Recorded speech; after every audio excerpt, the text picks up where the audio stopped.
Olá, sejam todos muito bem-vindos à disciplina Planejamento Financeiro. Sou o professor Reginaldo Moraes de Macedo e vou acompanhá-los nesta disciplina.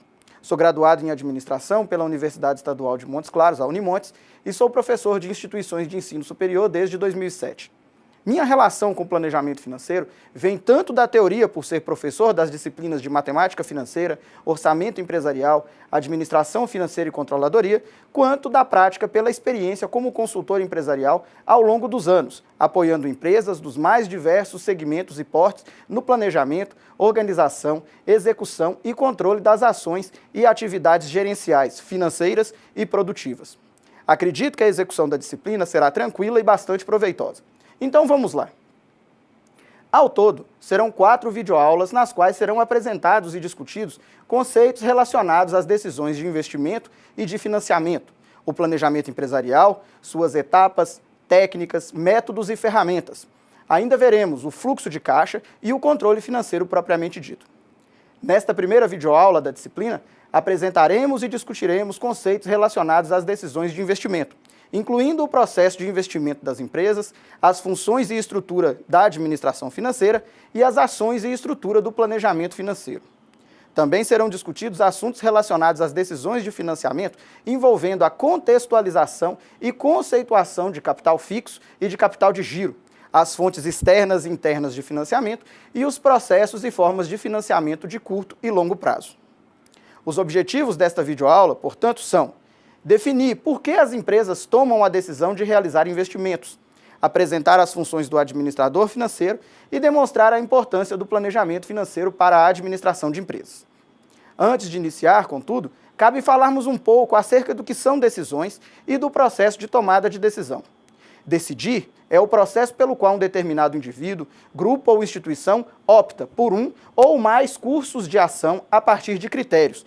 Observe que é sempre obrigatório que existam alternativas ou opções para a escolha. Caso contrário, não existe decisão a ser tomada, uma vez que não existem alternativas. Reforçando, para que exista uma decisão, é fundamental que existam alternativas viáveis.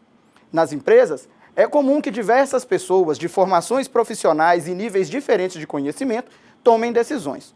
Como, então, podemos agir para garantir a coerência no processo de tomada de decisão? Para isto, existem os critérios. Um critério é algum tipo de orientador ou direcionador que facilita o processo de tomada de decisão. O uso de critérios busca garantir a coerência das decisões, isto é, em condições semelhantes, os critérios podem garantir que mesmo pessoas diferentes possam tomar decisões semelhantes, o que, no final, permitiria a minimização das chances de decisões inadequadas. Falaremos um pouco agora a respeito do que são investimentos. Aqui no nosso primeiro slide, nós temos o conceito de investimento. Pelo autor, que é o professor Assaf Neto, investimentos são valores monetários gastos com o objetivo de se obter melhores resultados sob um enfoque econômico ou financeiro. Então, veja bem, um determinado investimento ele só se justifica se ele trouxer algum tipo de retorno. E esse retorno deve estar estabelecido em um horizonte de evento previamente conhecido e aceitável. O que significa isso? Significa que deve haver uma associação entre o tempo que esse dinheiro ou este recurso ficará investido e o tempo que o investidor considera aceitável para que esse investimento esteja lá sendo realizado. Um outro fator importante é que o investimento deve levar em consideração fatores como propósito, risco, retorno e rentabilidade. O que é o propósito? O propósito é a finalidade do investimento. Por que ele está sendo feito? Qual o motivo levou a esse investimento? O risco é um fator extremamente importante na gestão dos investimentos. Todo investimento a ser realizado traz consigo algum fator de risco. Não existem investimentos sem risco. Então, toda vez que você investir um determinado capital, que você pegar um dinheiro e colocar esse dinheiro em um determinado tipo de investimento, saiba, existe sempre a probabilidade desse investimento dar errado, né? Não sair exatamente como você espera, e nesse sentido você acabar perdendo total ou parcialmente o seu recurso. O retorno, por sua vez, é o nível esperado daquilo que eu pretendo obter com o investimento. Eu vou investir R$10.000 e eu espero receber de volta os R$10.000 mais um determinado nível, né, uma determinada quantia financeira gerada pelo tempo que esses 10 mil ficaram investidos. Eu vou chamar isso de retorno. O índice de rentabilidade tem a ver com o percentual, efetivamente, da relação entre o retorno e o investimento. Quanto maior o índice de rentabilidade, digamos, melhor o investimento, embora esse não seja o único critério a ser utilizado. De toda forma, nós podemos ainda dividir os investimentos em dois tipos de investimento. Os investimentos de capital, em que uma vez sendo realizados, os benefícios, os benefícios decorrentes desse investimento, eles vêm para o investidor em períodos superiores a um ano. Por exemplo, uma empresa pode fazer um investimento de capital ao comprar uma determinada máquina, um determinado equipamento, alterar suas instalações prediais. Então, isso vai surtir efeito para a empresa por um tempo muito maior. Então, é superior a um ano, a gente vai chamar de investimento de capital. Os investimentos operacionais são aqueles que geram retornos em períodos inferiores a um ano. É feito o investimento e os resultados, os retornos, eles ocorrem num período inferior a um ano. Por exemplo, acontece quando a empresa resolve realizar um treinamento com um determinado funcionário, uma mão de obra, e nesse sentido, a ideia é que esse investimento, esse treinamento, que ele retorne uma melhoria das condições de trabalho dentro da empresa. São investimentos que a gente vai chamar então de investimentos operacionais. Como eu estava dizendo, existem diversos fatores que conduzem à realização de investimentos. Vejamos alguns motivos pelos quais as empresas realizam investimentos. Os principais motivos para a realização de investimentos são a expansão das operações atuais, ou seja, a empresa ela deseja obter um nível mais elevado de atuação no mercado em que ela trabalha. Um outro motivo também é a substituição ou modernização da infraestrutura e dos maquinários. E, de uma forma mais genérica, outros propósitos são todos aqueles que a empresa justificar e considerar relevantes para a realização de um determinado investimento. O processo de seleção dos investimentos, ele envolve 5 etapas. Nessa primeira etapa é feita uma proposta, ou são coletadas propostas de investimentos. Todas as alternativas de investimento, então, são levantadas e catalogadas, e passa-se, então, à segunda etapa, que é a discussão e análise. Cada uma delas é analisada pormenorizadamente, em detalhes, e a partir de um determinado momento, segundo alguns critérios, ou seguindo alguns critérios, é tomada uma decisão. Abandonar o investimento A, aceitar o investimento A, e nesse processo, então, de tomada de decisão, é que se escolhe qual ou quais os investimentos serão levados adiante. O próximo passo, o quarto passo, é a implementação. Uma vez escolhido o investimento ou os investimentos que serão executados, que serão realizados, passa-se então à implementação, que é de fato a escolha e a efetivação daquele investimento. Após a implementação, vem a etapa do acompanhamento. O que é esse acompanhamento? Evidentemente, quem colocou o próprio dinheiro, quem fez o investimento, nós vamos chamar essa pessoa de investidor, esse investidor ele precisa estar atento ao que acontece na economia, ao que está acontecendo dentro da empresa, a fim de que ele consiga manter esse investimento sob controle, certo? E tomar as decisões que acaso sejam necessárias se ele perceber que o investimento pode estar saindo dos trilhos. É sempre, então, muito importante ter esse acompanhamento do investimento. Bem, para que a escolha dos investimentos seja realizada de forma adequada, torna-se necessária a utilização de critérios. Vejamos algumas categorias de decisão que o gestor financeiro precisa estar acostumado a tomar quando analisa os prós e os contras de um conjunto de investimentos. Aqui eu vou apresentar para vocês alguns critérios para as abordagens de escolha de investimentos. O primeiro deles é a da disponibilidade de recursos. O que são recursos ilimitados? Nesse sentido da análise de investimento, recursos ilimitados significa que eu tenho um montante de recurso, uma quantidade de capital que é suficiente para que eu não precise escolher entre um e outro investimento. O que vai acabar acontecendo? Eu vou apenas hierarquizar os investimentos. Eu vou escolher aqueles que eu vou realizar primeiro e vou deixar alguns para realizar depois. Por quê? Porque o dinheiro ou a falta de dinheiro não chega a ser um problema. Eu tenho recursos numa quantidade que é suficiente para efetivar todos os meus investimentos. Evidentemente, isso é uma situação rara. Na maioria das vezes, nós trabalhamos com esse outro critério, que é o critério de racionamento de capital. O que significa esse racionamento de capital? Eu não tenho todo o dinheiro necessário para levar adiante todos os investimentos. Então, eu preciso escolher entre o investimento A e o investimento B. Ao escolher o investimento A, eu tenho que, muitas vezes, acabar desistindo do investimento B. Isso leva ao que a gente chama de abordagens de orçamento de capital. E as duas principais abordagens são a aceitar, rejeitar e a hierarquização. O que é essa aceitar, rejeitar? A partir do momento que eu fiz a análise, eu vou escolher quais são os projetos ou os investimentos que serão aceitos, e aí eu aceito ou eu desisto. Então, aqueles que eu considerar viáveis, eu vou investir, eu vou realizar esses investimentos. Aqueles que eu considerar inaceitáveis, eu vou rejeitá-los e eles são retirados, então, da minha análise e eu não irei efetivá-los. Normalmente, nós utilizamos o aceitar, rejeitar num contexto de racionamento de capital.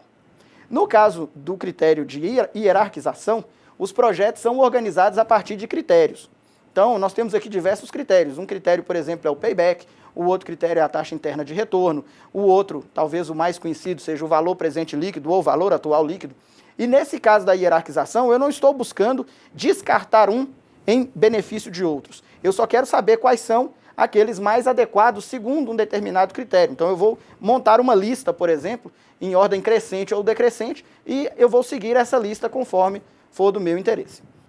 Ficou claro, então, que os investimentos são realizados com o objetivo de gerar algum tipo de retorno. No mundo empresarial, isto basicamente significa que os tomadores de decisão, os administradores financeiros, por exemplo, buscam maximizar a riqueza dos acionistas da empresa por meio da escolha de um conjunto de investimentos que possa garantir a maximização dos retornos, ganhar mais, receber mais, e a minimização dos riscos. Observem que estes conceitos, risco e retorno, são extremamente importantes. O que é, então, o risco? O risco é o nível de probabilidade que o investimento apresenta de não garantir o retorno esperado. Vejam que praticamente todos os investimentos têm um nível de risco. A certeza em nossa sociedade, e sobretudo no ambiente de negócio, é quase um conceito teórico. Na prática, todas as decisões envolvem maior ou menor grau de risco. Aqui nós temos alguns tipos de riscos, só para vocês terem uma ideia de como isso se organiza.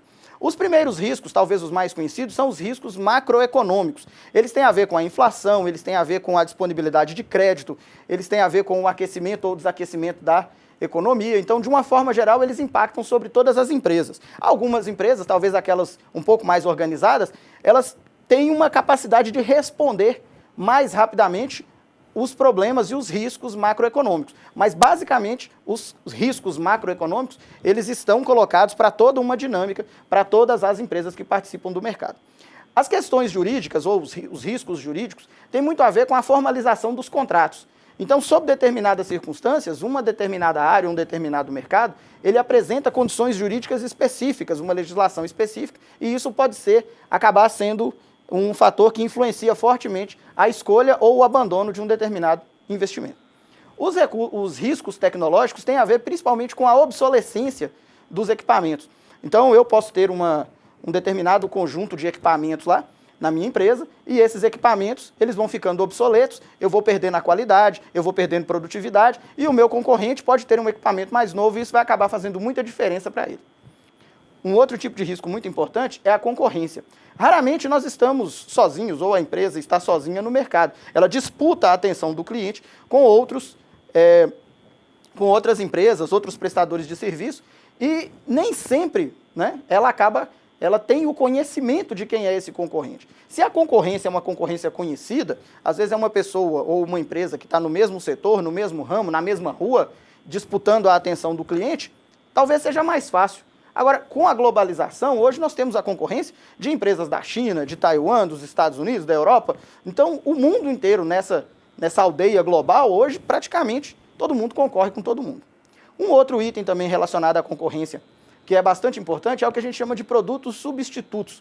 Então, o que são esses produtos substitutos? Muitas vezes, não sou eu ou o meu concorrente que desenvolve o produto com uma determinada finalidade. Às vezes, o cliente passa a utilizar esse produto com essa finalidade diferenciada. Por exemplo, é o caso dos tablets e dos smartphones. Os tablets, por volta dos anos 2010, 2011, mais ou menos, eles eram a grande aposta do mercado de tecnologia da informação. E eles foram praticamente retirados do mercado pelos smartphones, que não tinham uma concorrência direta. Mas os clientes começaram a utilizar esses produtos substitutos, no caso o smartphone, no lugar dos tablets. Outros tipos de risco envolvem aí, por exemplo, os riscos gerenciais. O que são esses riscos gerenciais? São os estilos, as formas, as técnicas, as ferramentas que envolvem a gestão da empresa lá internamente. Tá? Então, conhecer de administração, conhecer de economia, de contabilidade, tudo isso pode auxiliar, né, na minimização do risco. Evidentemente, onde a gestão é mais profissional, existe uma tendência a um resultado melhor. Outro tipo de risco também muito importante são os riscos envolvidos ao gerenciamento do capital humano, né? Antigamente nós chamávamos de recursos humanos. Todo que envolve pessoas tem um nível de subjetividade muito grande e isso pode acabar complicando a gestão e a escolha dos investimentos. Por fim, né, mas não menos importante, nós temos ainda os problemas de ética, os problemas morais. Nós vivemos, né, sempre dentro de uma sociedade, e essa sociedade, os valores, né, eles não são fixos ao longo do tempo, os valores costumam mudar, mas a gente precisa se apegar a alguns desses valores, principalmente aqueles que têm a ver com a legalidade e com a moral e com a ética. Continuando nessa discussão entre risco e retorno, vamos falar um pouco agora sobre retorno. O que é o retorno? O retorno envolve os resultados esperados pelos tomadores de decisão ao se optar por um determinado investimento. Nós podemos resumir isso dizendo o seguinte: o retorno é o quanto se pretende obter, ganhar, em termos de remuneração pelo risco assumido. A relação, como vocês podem ver, a relação entre risco e retorno é bastante conhecida e, de forma geral, tem uma capacidade de influência muito grande na atuação do tomador de decisão. Alguns profissionais, por exemplo, apresentam baixa tolerância ao risco e são considerados conservadores, ou seja, ficam satisfeitos com expectativas de retornos menores, desde que isso signifique uma proporção consideravelmente mais baixa de exposição ao risco. O raciocínio é: aceito ganhar menos e fico feliz em correr menos risco e estar menos exposto a esse risco. Outros profissionais, por sua vez, apresentam alta tolerância ao risco e costumam ser conhecidos como ousados. Neste caso, o que norteia o pensamento desses tomadores de decisão é principalmente a oportunidade de obter o máximo retorno possível, mesmo que, para isso, tenham que se expor a níveis consideravelmente mais altos de probabilidade de perdas. Espera-se que taxas maiores de risco estejam relacionadas a taxas maiores de retorno. A situação aqui está relacionada ao grau de risco que o investidor está disposto a assumir para tentar obter o retorno previsto ou estimado.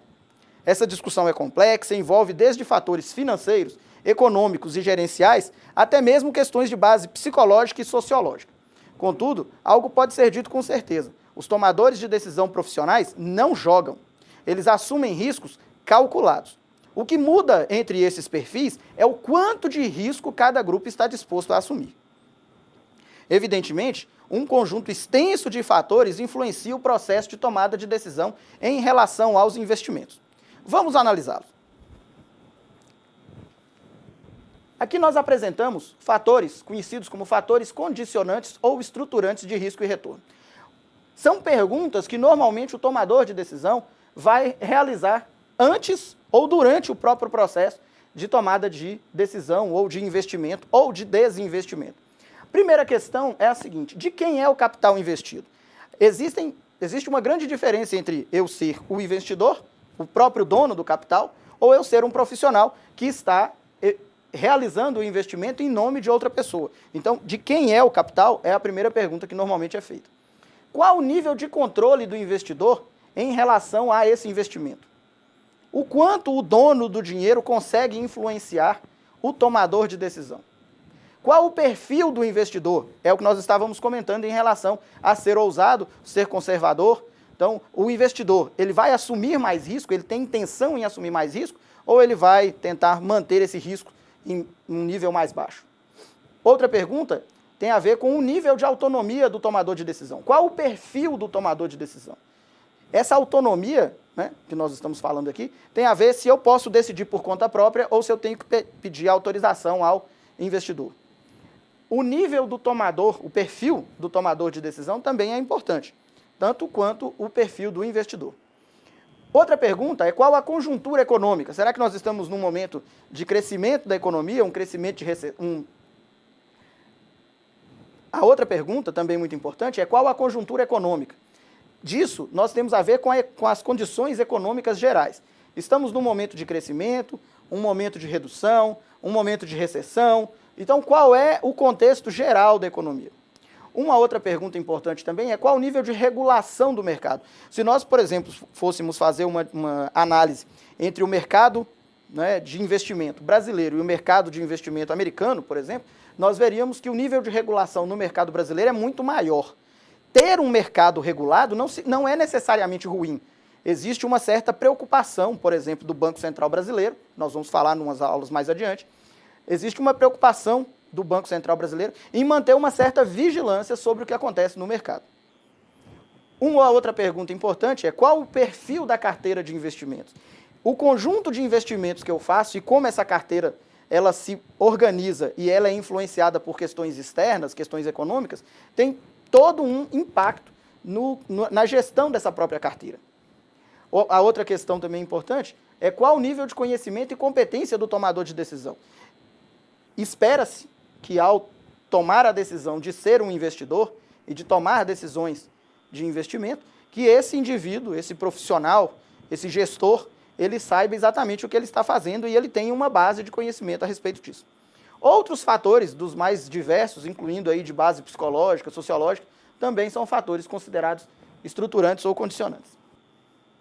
Ainda continuando, falando sobre os nossos conceitos importantes aqui de planejamento financeiro, outro conceito importante é o de taxa de retorno requerida, que se refere ao percentual mínimo esperado pelo investidor como retorno pela escolha de um determinado investimento.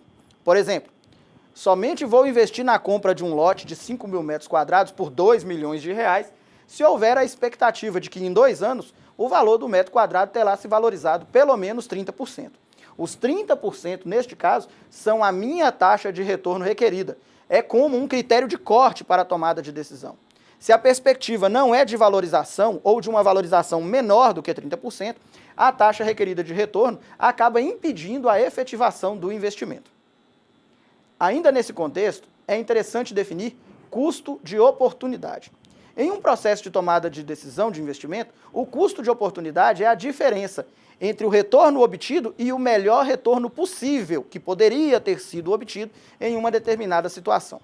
Na área de finanças, inclusive, existe uma piada que associa o custo de oportunidade entre duas ações totalmente inusitadas: casar ou comprar uma bicicleta. Ao se casar, os envolvidos assumem níveis de risco e retorno que podem ser maiores ou menores que aqueles riscos e retornos assumidos pela aquisição da bicicleta. Como as duas decisões são mutuamente excludentes, ou seja, o indivíduo precisa decidir entre casar ou comprar uma bicicleta, não sendo assim possível obter os dois resultados. Neste contexto, o custo de oportunidade surge no momento em que a decisão é tomada. Sabendo-se quais os riscos e retornos de cada alternativa, é possível calcular o custo de oportunidade no momento da decisão. E este custo de oportunidade é a diferença entre a alternativa escolhida e aquela que efetivamente garantiria o melhor retorno após a avaliação dos resultados totais. Bem, a função gerencial da administração financeira, ou das finanças, como também é conhecida, é buscar o máximo retorno a partir dos investimentos realizados pelos acionistas ou proprietários. Neste contexto, um vasto instrumental está à disposição dos profissionais dessa área, incluindo orçamentos, previsões, modelos analíticos de tomada de decisão. Neste contexto, um vasto instrumental está à disposição dos profissionais dessa área, incluindo orçamentos, previsões, modelos analíticos de tomada de decisão para cenários de incerteza e de risco, ferramentas e técnicas baseadas em métodos estatísticos paramétricos, assim como não paramétricos, como é o caso, por exemplo, da análise envoltória de dados, e ainda ferramentas e técnicas de modelagem baseadas em pesquisa operacional, principalmente utilizadas aí para garantir a melhoria dos resultados dos processos de construção e atualização de orçamentos e de fluxos de caixa.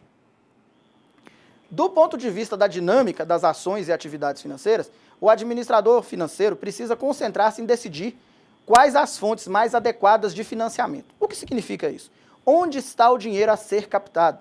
Quanto custa? Qual a sua disponibilidade? quanto comprometerá da autonomia financeira e econômica da empresa ao assumir um determinado sistema de captação de recursos.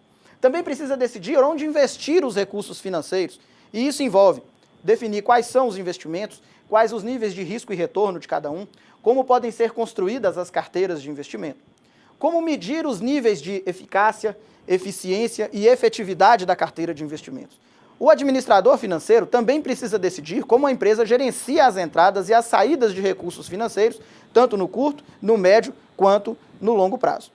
Em termos de estrutura, a área funcional da administração financeira costumeiramente apresenta-se como no exemplo seguinte. Aqui nós temos um organograma de uma empresa estruturada, uma empresa maior, de médio ou grande porte, e nós temos, primeiro, o conselho de administração.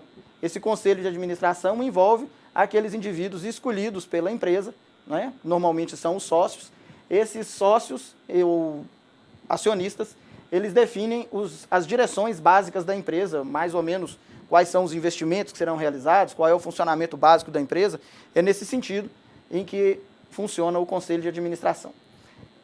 O conselho de administração, ele determina a existência do presidente. A partir desse conselho de administração, é eleito, então, ou indicado, um presidente desse conselho e aquele que vai ser o presidente da diretoria executiva.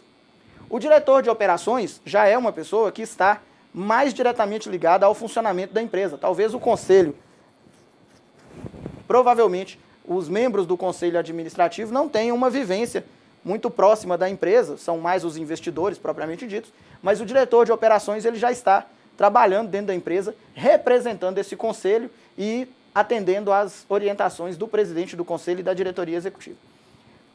O vice-presidente e diretor financeiro já são pessoas que estão lá para garantir o funcionamento direto da parte de finanças. Abaixo dele nós já temos aqui uma divisão. À esquerda, como vocês podem ver, nós temos ali o gestor da tesouraria, que envolve o uso, né, do recurso financeiro propriamente dito. Abaixo dele nós temos o gerente de caixa, o gerente de gastos de capital, o gerente de crédito e o profissional responsável pelo planejamento financeiro propriamente dito. À direita nós temos o controlador, também conhecido como controller, que tem a ver principalmente com a questão da contabilidade. As diferenças entre as atuações da área de finanças e da contabilidade também merecem ser discutidas. Às vezes, percebemos certa animosidade entre os administradores e os contadores, o que, além de não ter o menor sentido, acaba até mesmo prejudicando a empresa. Acreditem quando digo que a parceria e a complementaridade da atuação entre as áreas de finanças e contabilidade garante melhores resultados para a empresa no que se refere à tomada de decisões mais adequadas. Nesse próximo slide, nós temos basicamente a diferença, ou as ações diferentes, entre a tesouraria, à esquerda, né? A tesouraria basicamente pertence à área de administração financeira ou de finanças, e a controladoria pertence à contabilidade. Nós temos aqui, então, do lado da tesouraria, a administração principalmente dos recursos financeiros que entram e saem da empresa. Então, nós temos a administração do caixa, a administração da cobrança, a administração do risco dos investimentos. Se, por exemplo, eu trabalhar com recursos estrangeiros, a administração de câmbio, as decisões basicamente de financiamento, de onde eu vou captar o recurso e onde eu vou investir esse recurso, os orçamentos, que vão ficar aqui em planejamento e controle financeiro, a proteção dos ativos, que no caso são os seguros, a relação com os acionistas e a relação com os bancos. Então é um trabalho efetivamente que ocorre durante o dia, lá dentro da empresa, praticamente todos os dias, para manter a empresa funcionando. Do lado de cá, que é o lado da controladoria ou da contabilidade, nós já temos uma função um pouco diferente. Primeiro que do lado da contabilidade, principalmente está a efetivação do registro contábil, a escrituração dos livros contábeis, o cálculo dos custos, as auditorias, né, o orçamento geral da empresa, não aquele orçamento de acompanhamento, mas o orçamento geral, a gestão do próprio patrimônio, a gestão dos tributos, a formação de relatórios gerenciais e relatórios contábeis, como é o caso, por exemplo, do Razão, do Diário, do Balanço Patrimonial, da demonstração de resultados de exercício. Todos esses relatórios são gerados do lado da contabilidade. E, inclusive, tem uma finalidade muito grande, muito importante, que é o desenvolvimento e acompanhamento de sistemas de informação financeira. Volto a frisar que existe um nível muito grande de complemento entre essas atividades e isso deve ser bastante respeitado. Bem, a efetivação do planejamento financeiro ocorre por meio de diversas ferramentas, técnicas e análises. Algumas, contudo, se destacam como a análise de cenário, por exemplo, pela qual o administrador financeiro identifica, cataloga e monitora as probabilidades de ocorrência de fatores condicionantes e estruturantes externos e desenvolve um plano conhecido como plano contingencial. Os cenários normalmente são estruturados em melhor cenário, pior cenário e cenário normal. Bem, então neste momento, quando falamos da análise de cenário, nós estamos encerrando a primeira unidade do caderno didático, passaremos agora à segunda unidade. Nesta segunda unidade, nós passaremos a discutir o processo de análise das decisões de financiamento. Devemos nos lembrar que as decisões de investimento referem-se a onde aplicar os recursos com o objetivo de obter melhores resultados. Por sua vez, quando falamos de decisões de financiamento, estamos nos ocupando com as decisões relacionadas a de onde obteremos os recursos a serem investidos. Neste contexto, a preocupação com o capital e a sua origem torna-se extremamente importante para a área de finanças, assim como para toda a empresa. Decisões inadequadas nesse sentido podem comprometer a saúde financeira da empresa, chegando até, nos casos mais extremos, a inviabilizar o seu funcionamento. O capital é o valor agregado tanto do capital próprio quanto do capital de terceiro. E o que é o capital próprio? Ele se refere àquele capital investido pelos sócios ou obtido a partir do próprio funcionamento da empresa e que decorre das suas atividades de vendas de produtos, de mercadorias ou da prestação de serviços que a empresa pode efetivamente realizar. O capital de giro está relacionado ao conjunto de recursos que a empresa utiliza para manter suas operações durante o conhecido ciclo operacional. Vejamos o que é ciclo operacional. Nós temos aqui uma imagem do caderno didático que apresenta o que é o ciclo operacional. O ciclo, a empresa tem o ciclo financeiro, o ciclo operacional, e este ciclo operacional ele é medido sempre a partir do momento que a compra da matéria-prima para a produção ela é realizada.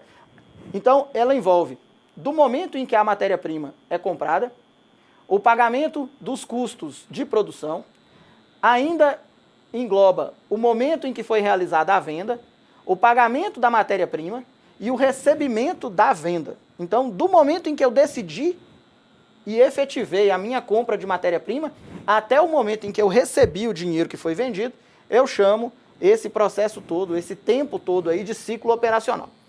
O ciclo operacional, como vocês veem, ele pode variar. Nesse caso aqui, por exemplo, são 3, 4 meses.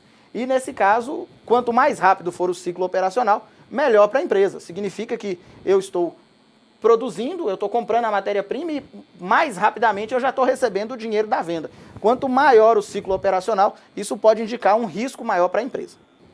Outro conceito importante é o conceito de capital circulante líquido, que é a diferença entre os bens e direitos que a empresa possui e que estão disponíveis no curto prazo e as obrigações que ela precisa pagar também no curto prazo. Vejamos uma figura para facilitar a compreensão desse conceito. Bom, nesse slide nós estamos apresentando aqui o capital circulante líquido, conhecido como CCL, e que é uma outra forma também de chamar o capital de giro líquido, ou CGL. Do lado esquerdo nós temos o ativo. O ativo ele pode ser dividido entre ativo circulante e o ativo não circulante. Do lado direito nós temos o passivo. Nós temos o passivo circulante, o passivo não circulante, que aqui está representado pelas dívidas de longo prazo. Essa outra parte chamada patrimônio dos acionistas, que recebe o nome de patrimônio líquido, essa parte não representa dívidas da empresa. A empresa não deve ou não tem dívidas com os seus sócios. Nesse caso, a diferença que nós estamos vendo aqui, capital de giro líquido ou capital circulante líquido, é a diferença entre tudo que eu tenho de bens e direitos no curto prazo, que é o ativo circulante, em relação a tudo que eu devo também no curto prazo, que é o meu passivo circulante. E espera-se que esse capital de giro ele seja positivo, ou seja, que o ativo circulante seja maior do que o passivo circulante. O que significa isso? Que economicamente falando, a quantidade de bens e direitos disponíveis para a empresa é suficiente para pagar as dívidas. Quanto às fontes de financiamento, elas podem ser divididas entre internas e externas. Como seria de se esperar, as fontes internas são oriundas, são decorrentes das atividades operacionais da empresa, ou seja, são obtidas a partir do funcionamento da própria empresa. Em certa medida, as fontes internas são relacionadas ao autofinanciamento e referem-se a capital próprio. As fontes externas, por sua vez, referem-se às atividades de capital de recurso. As fontes externas, por sua vez, referem-se às atividades de captação de recursos realizadas junto aos serviços ou instituições de crédito. Existe também uma outra diferença relacionada à natureza dos empréstimos e financiamentos, e que muitas vezes pode não parecer tão clara. De forma geral, empréstimos são operações de curto prazo realizadas sem o oferecimento de garantias e que visam o atendimento de necessidades de capital de giro. Em contrapartida, financiamentos são operações de longo prazo com a finalidade de garantir a realização de investimentos, como, por exemplo, a compra de máquinas e equipamentos. Estes mesmos bens são dados como garantia na própria operação de captação. Assim, caso o financiamento não seja quitado nas condições contratadas e combinadas, o agente financiador, normalmente uma instituição que opera no sistema financeiro nacional, possui a prerrogativa, ou seja, o direito de exigir na justiça a devolução do bem financiado, o qual pode ser revendido para outro interessado ou leiloado. Caso o valor obtido seja suficiente para quitar a operação e os valores gastos na ação judicial, e ainda sobre alguma coisa, por exemplo, este restante, esse saldo, pode ser devolvido ao tomador do financiamento. Os empréstimos, como já foi dito, são normalmente operações de curto prazo, ao passo que os financiamentos, comumente, são operações de longo prazo. Embora haja uma certa discussão sobre o que significa curto e longo prazo, a definição não é complicada. Curto prazo refere-se às operações cujo vencimento encontra-se até o fim do próximo exercício fiscal. Considerando a importância das operações de crédito bancário comercial, falaremos um pouco agora a respeito do sistema financeiro nacional e seus componentes. O mercado de crédito é o segmento do mercado financeiro onde as empresas captam recursos financeiros e os emprestam a outros participantes, como empresas ou pessoas físicas. A remuneração das instituições financeiras ocorre pela diferença de saldo entre o valor que foi emprestado por ela e o valor que ela tomou junto aos seus próprios clientes. Nós chamamos esse valor, essa diferença, de spread bancário. No caso do mercado de crédito, o principal objetivo é a intermediação financeira propriamente dita. No sistema financeiro nacional, nós temos um conjunto bastante diversificado de instituições, que vão desde as instituições bancárias, as caixas econômicas federais, as empresas de seguro, e todas elas, então, têm algum tipo de trabalho com relação ao fornecimento de valores, tanto para investimento quanto para financiamento. Os principais operadores do sistema financeiro nacional incluem as instituições financeiras captadoras de depósito à vista, destacando-se aí os bancos comerciais, que têm principalmente o objetivo de oferecer ao público, aos seus clientes, operações de crédito, financiamentos, de médio e curto prazo. Todos eles devem ter no nome a palavra banco, segundo a normativa do Banco Central. Outro tipo de operador também nessa mesma categoria são os bancos múltiplos com carteira comercial, em que eles devem ter no mínimo duas carteiras, sendo uma comercial ou outra de investimento. É o caso também de ser obrigado a colocar a palavra banco. A Caixa Econômica Federal é uma instituição financeira especial do Sistema Financeiro Nacional. Ao mesmo tempo em que ela é uma operadora, ela também regula um conjunto específico de carteiras de investimento, como é o caso, por exemplo, do Sistema Financeiro da Habitação e os recursos também do sistema do Fundo de Garantia por Tempo de Serviço. Por fim, nós temos aqui ainda as cooperativas de crédito. A cooperativa de crédito é um tipo especial de instituição financeira captadora de recursos, e elas são divididas aí entre singulares, centrais e confederações de cooperativas. Outros tipos de instituições financeiras envolvem as agências de fomento, que são principalmente responsáveis pela concessão de financiamento para os estados, e tem essa finalidade. Os bancos de câmbio, que fazem principalmente a troca de capital, a conversão de moedas entre os países, e trabalham principalmente assessorando também as empresas que precisam realizar exportações e importações. Temos também os bancos de desenvolvimento, que são uma categoria específica de bancos, são controlados ou pelo Estado ou pelo governo federal e trabalham com financiamentos de médio e longo prazo, de valores mais altos, e o banco de desenvolvimento mais conhecido é o Banco Nacional de Desenvolvimento Econômico e Social, que é o BNDES. Os bancos de investimento têm a finalidade de gerenciar carteiras de investimento. Essas carteiras são construídas de forma temporária e os seus clientes ou pessoas avulsas vão fazer a subscrição desses investimentos por um período determinado. A sociedade de crédito, investimento e financiamento. Também existem as sociedades de crédito, financiamento e investimento, que são as conhecidas financeiras. Nós temos ainda outros intermediários financeiros. Por exemplo, empresas que administram consórcios, as sociedades de arrendamento mercantil. O arrendamento mercantil é um tipo de operação em que o indivíduo ou a empresa adquire um determinado produto e vai pagando esse produto sob a forma de um aluguel, e ao final do contrato ele tem a alternativa de permanecer com o bem pagando um valor residual, ou ele pode desistir e o bem é devolvido para o banco que fez o financiamento. Nessa condição, então, da sociedade de arrendamento, nós estamos trabalhando com um tipo de estrutura chamada leasing. É um tipo de produto financeiro chamado leasing. As sociedades corretoras de câmbio, também é um outro tipo de operador. As sociedades corretoras de título e valores imobiliários, como é o caso, por exemplo, das bolsas de valores, que trabalham com operações diretas no mercado financeiro por interesse próprio ou de terceiros e funcionam recebendo por meio de taxas ou comissões. Por fim, nós temos ainda as sociedades distribuidoras de títulos e valores imobiliários, cuja ação principal é a hospedagem dos títulos. O funcionamento delas, principalmente a partir de março de 2009, e trabalham num segmento muito próximo ao das sociedades corretoras de títulos e valores imobiliários. Bem, prezados alunos, e nesse momento, então, nós encerramos a nossa primeira videoaula. Eu espero que vocês tenham aproveitado esse primeiro encontro nosso. Façam uma leitura detalhada do caderno didático, participe do fórum, e aqui eu me despeço, desejando a todos uma ótima semana.